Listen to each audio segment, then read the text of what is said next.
Sup otakus, and welcome back to Let's Play The Legend of Zelda Majora's Mask. Alright, so last time we left off, returning back as human.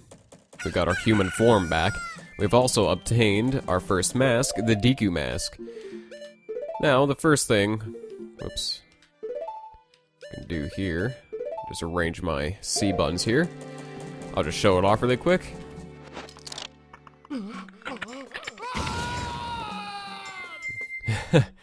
Man, the transformations were always somewhat disturbing. It's really quite eerie seeing something like that in a Zelda game. But with that said, remember last time how Scarecrow informed us that we are able to skip ahead in time as well as slow down time using a special song. That special song we happen to learn at the same time we learn as the Song of Time. So, like you said, just play this song backwards.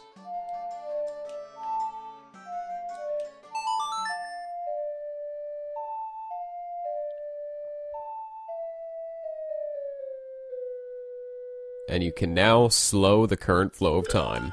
Now this is definitely the most useful feature in the game. A lot of things become much easier, because not only does time slow down, so does everybody else, so...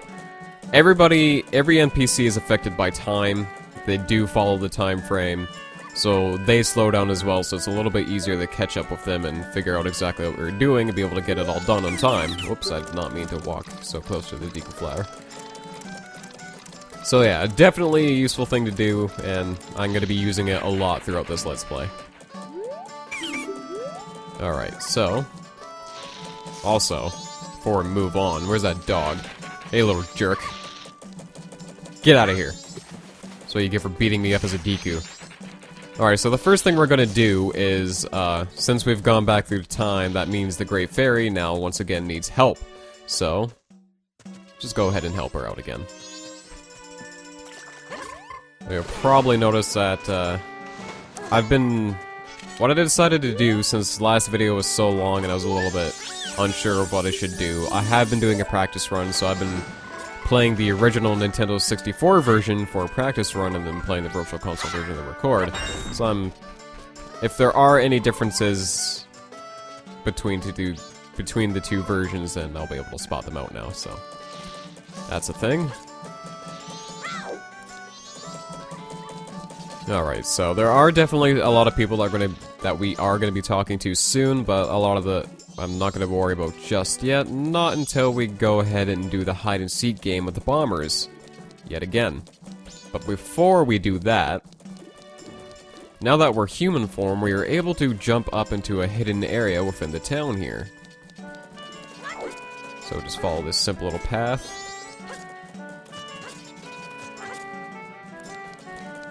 And up behind, on one of the stores, which is pretty interesting, is a chest filled with 100 rupees. So that's going to be coming in very handy. For two reasons. One, we can now play any of the minigames, since all the minigames in town cost money, as well as get up to the 200 rupee mark in the bank quite easily. But we won't be worrying about that just yet. Now that we're back here in North Clocktown, before we go help out the Great Fairy, there's a heart up in the tree. Now there's two ways to get up here, one of which is walking up the slide, which I was not able to grab the ledge, or by just climbing up the back. Whoops. And I messed that up too. Man, I just can't do anything right. It's kind of weird playing with the Nintendo 64 controller than going back to the classic controller. It's a little bit awkward. Alright.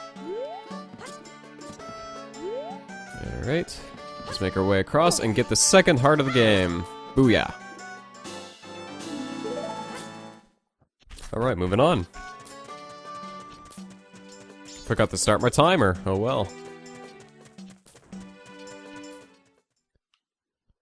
Heading back into the fairy's fountain here.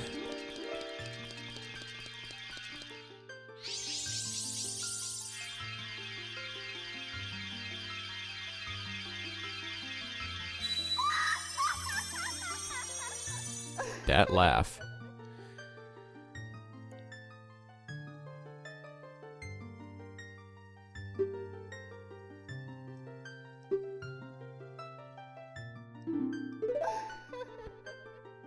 Thank you for healing my wounds, the many wounds I've obtained in this incredibly dangerous town.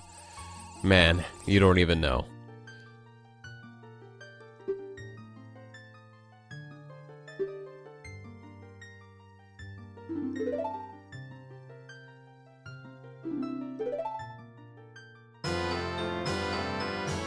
And with that, we get the Great Fairy Mask. Now, I really like to wear this mask a lot, for no particular reason. I just have a strange thing for flowy things in video games. Like, hair movement and stuff. I don't know why, I've always been somewhat attracted to it, I guess is the word. But when you wear it... That's the wrong mask. Take that off. Pretty sure I hit C down, thank you, game. When you wear it, not only do you look terrifying, but you get this long flowing hair. And the long flowing hair will grow, glow and sparkle. Well, it'll just sparkle. It'll sparkle pink little sparklies whenever you're near a stray fairy, so... Damn it, I'm not hitting C left. Come on, classic controller. With that said and done, well, I have to turn into a DQ anyway. Let us once again do the bombers. Just instead of a DQ, this time I'm gonna do it as a human. But I'll spare you guys watching me collect all of them again, so we'll just talk to him as human here, with a scary mask. Oh my god, I am not, I swear, I'm not hitting C left. C stick on the classic controller is just so sensitive.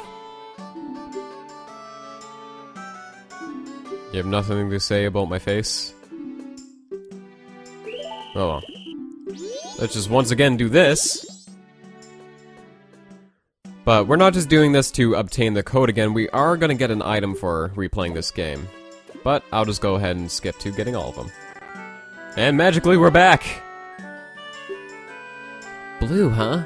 Alright, that Skull Kid broke our rules and he's been doing all sorts kinds of bad things lately. Starting today, he's out! I'm making Blue a bomber!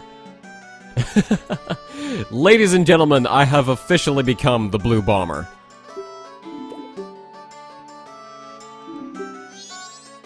And with that, we obtain the Bomber's Notebook. Now, this will help us keep track of our side quests. Now, as I mentioned before, they're going to explain the rules and how it works. So if you want to just read that over, but I'll just explain it anyway. It'll help us with our side quests, and as I said before, everything follows a timeline. So this thing will also help you keep track of people's timelines, since it kind of jots it down in your notebook for you, like this. And now that we've been taught the code here, let's take a quick look. And as you can see, the bomber's timeline is the same for all 3 days. So, just by completing the little game here, we've already 100% completed their little side quest, so... Now we can start introducing ourselves to other people. And there are 20 people max, meaning there's 20 side quests, basically. So, with that said, let's go ahead and take some time to introduce ourselves to some of the non-playable characters within the game. And funnily enough, most of them we can meet at the end right now. We'll just make a beeline right over here. Whoops. Get in that door, please. Clip the camera into our face. Bah! Bother! I'm busy! Gorman, the leader of the traveling troupe, troop, was added to our notebook. And... Welcome to the Stockpot Inn! Are you staying the night? Sure, why not? You are staying the night? I'm terribly sorry, but there are no vacancies today. We've been booked solid with reservations. It's always this way before the carnival, sorry. And Andrew the Innkeeper is added in. Now there's only 3 more people in the inn that we can introduce ourselves to. Technically 4, but one of them isn't here right now. Old Tortoise, did you finish helping Father? Let Mother read you a story. I'll pass. Alright. So Angie's grandmother is added in, and there are 2 people upstairs we can say hi to really quick, one of them being this girl. The pantsless lady from before. And both of the twins get added at the same time, so you don't have to talk to both of them separately.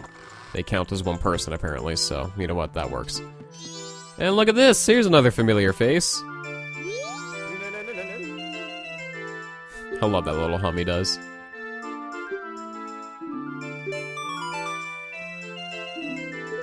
It's pretty great. Alright. With that, we've introduced ourselves to most of the important people.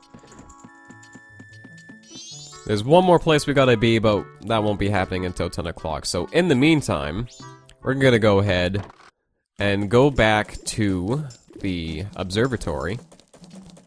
There's only one little thing I want to show you guys there, but we also want to redo the whole deed thing just because we can use the deed for something else tonight. So I completely forgot to code. I'm gonna be amazed if this is it. Nope, didn't think so. And this kid yells at you, he's like, you don't know the code at all. But luckily, I don't have to remember it anymore with my short-term memory loss because it's forever written in the notebook. And look at this. You can also see Anju's. When people are added to the notebook, little timeline things get added as well, so you can have a basic idea as to when everything will be happening and when you can do certain things. So as you can see, one of the things with Gorman is today, later tonight, and blah blah blah, so on and so forth. So keep that in mind. And I forgot why I opened that in the first place was to look at the code.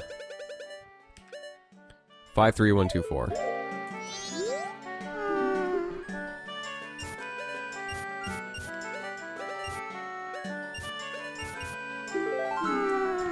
Alrighty, so I'm just gonna go ahead and meet you guys at the observatory, and I'm gonna show you the one little thing I was talking about.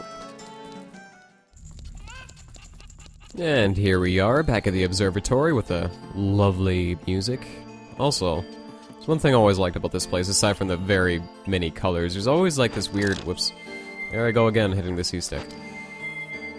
Just these little objects and artifacts, like the crystal there, and whatever's on top of that. What's this? More crystals and stuff. It's just weird little things that you can look at, and look at that, there's a clock and everything. You'll notice, if you were paying attention to before we slowed down time last time, I never pointed out the clocks before, but yeah, they're ticking much slower as well, so yeah. Kind of obvious that that would affect them as well, but yeah, anyway. Now, last time we looked through the telescope. Well, I'll just show you really quick.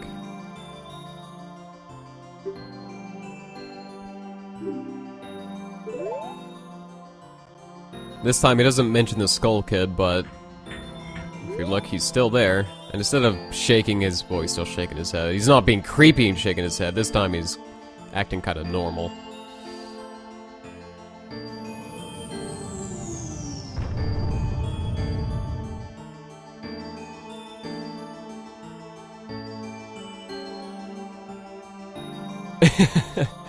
Wow. Yeah, Zelda is the last game I ever thought I'd see anything ever shake its butt at you. That's pretty great. I certainly did. So, we're gonna go ahead and recollect the Moon's Tear, and I'll meet you back in town. Alrighty, we're back in town here. And now that it's 10 o'clock, that means the mayor's office is now open. And not only is it open, but at 10 o'clock, Gorman from the inn here, as you can see, is making his way in for a meeting with somebody, which is one of the scenes that get added to the notebook, so...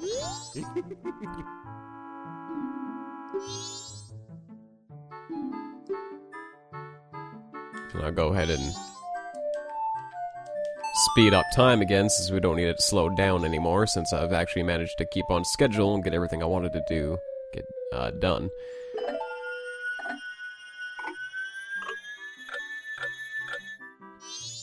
So, while we wait for him, actually no.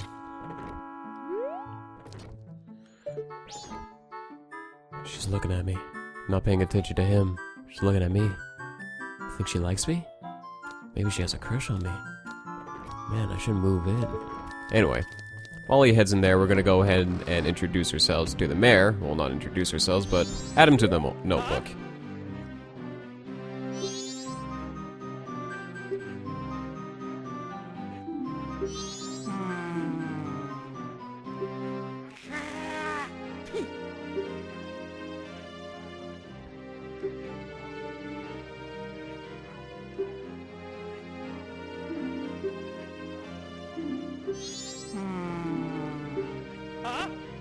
There's like a heated debate going on in here of only 5 people. It just sounds like there's so many more voices.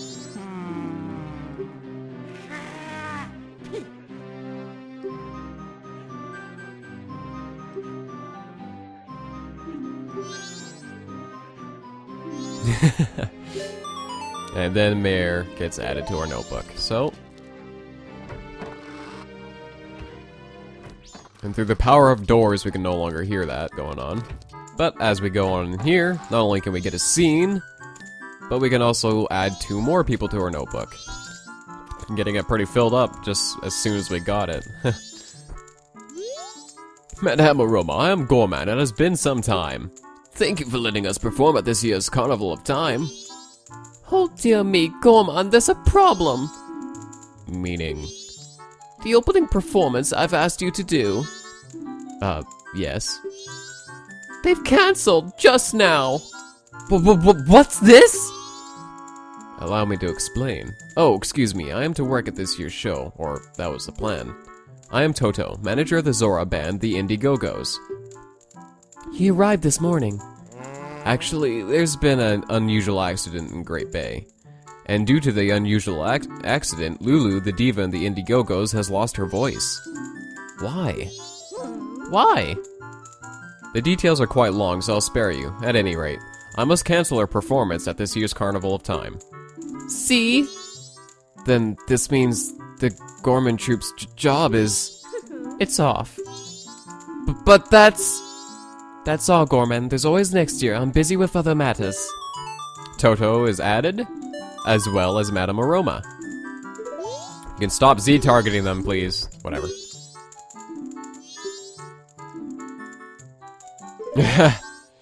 Anyway, we're just gonna wait for Gorman to make his way out. Anytime now. I'm only staying for one reason only, is to talk to her.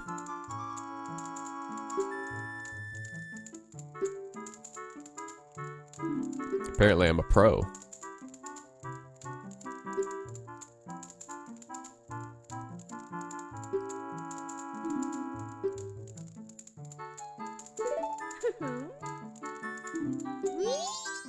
And, with that, you've been given the cafe's mask. So now, can we not only wear the face of a different person, but it'll help us along with one of the side quests, one of the bigger side quests, actually, that we can deal with later. So, go ahead and just wear it for a while, I guess. Let's take a quick pit stop inside.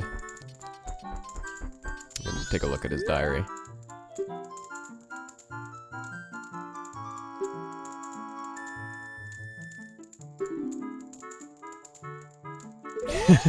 How cute. Well, he seemed all for it. Why would he disappear? Who knows? With that said and done, though, there is only one more thing that I have planned for this video. Oops. One thing I'm gonna do is talk to this chick. Welcome, do you have some business? The room on the left is the mayor's room. It sounds like they're having some kind of meeting, I think. The room on your right is the drawing room, and it's also Madame Aroma's office. I don't know, I just always found it kind of funny how she draws out the word business. That was really strange. The texture of the door changed when it was open. Huh. Alright. Well, that's said and done, though. How long's the video been? A little bit. around what I've planned. With all the editing out, we should still be on time here. Now, there's the last thing I want to do in this particular video, and that is jump this gate.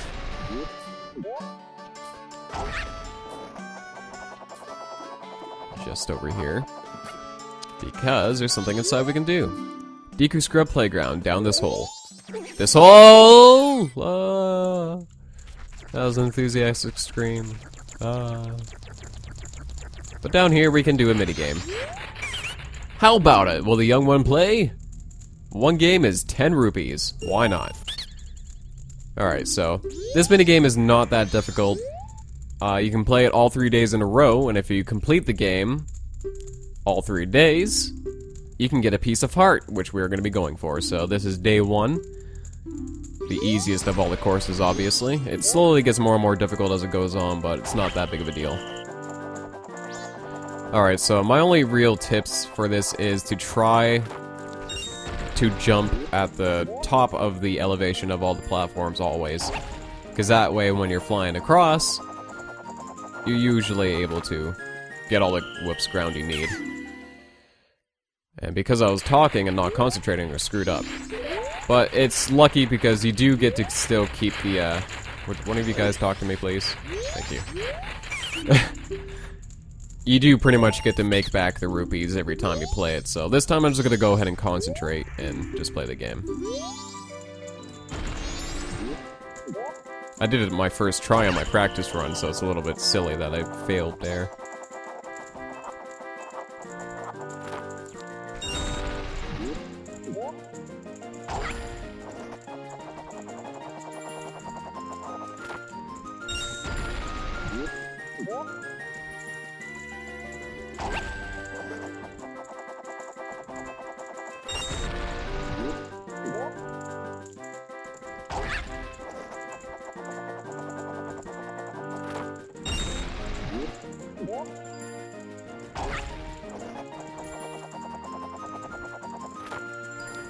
Whoa.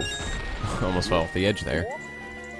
I'm gonna take a big risk here for this one. Go at the very top. And we'll just fly right across. And if you time it right, you'll fall right on the platform and get the rupee.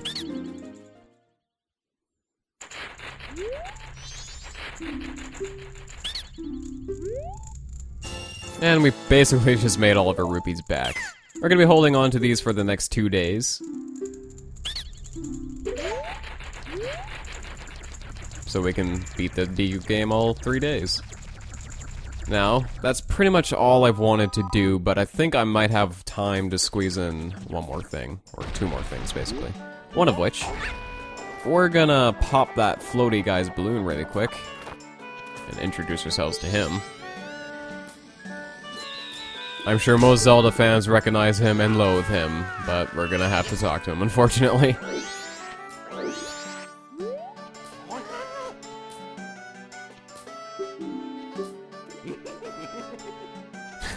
It's like Scooby-Doo.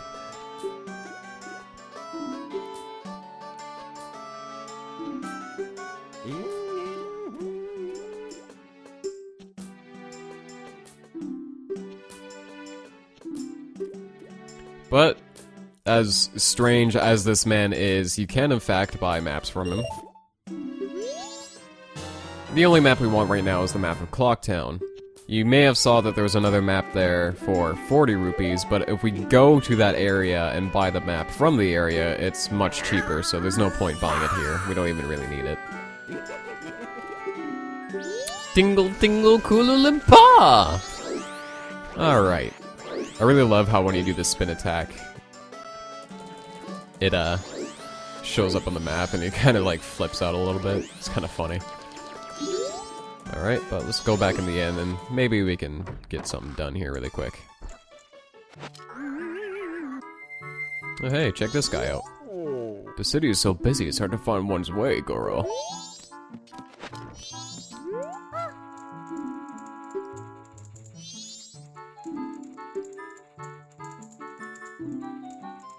Tonight at 11:30.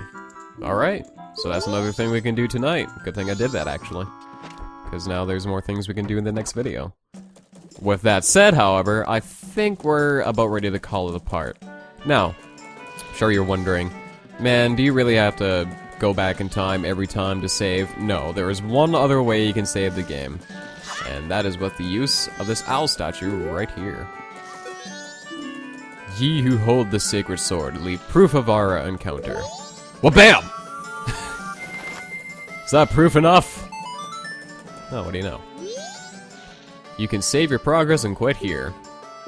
However, this is the other way you can save, but you have to keep in mind when you start playing again, this is basically like a temporary save file, as it were. It's not a permanent one, so just keep that in mind, and don't think you can get away with not saving again before you turn the game off. But I don't see why you would try doing that anyway, because then you lose your progress regardless, so let's go ahead and save for now and call it a video. So, this has been Blue Bomber IMO. Thank you very much for watching. I hope you're enjoying so far. And I'll see you next time. Until then, have a great day.